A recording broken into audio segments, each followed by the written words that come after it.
بالله من الشيطان الرجيم. بسم الله الرحمن الرحيم. هو الذي أنزل من السماء ماء لكم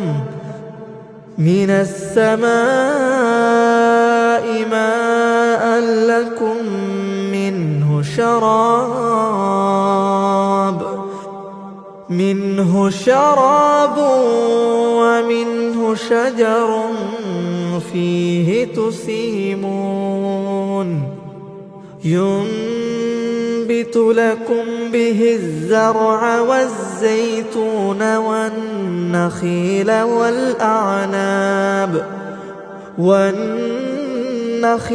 والأعناب ومن كل الثمرات إن في ذلك لآية لقوم يتفكرون.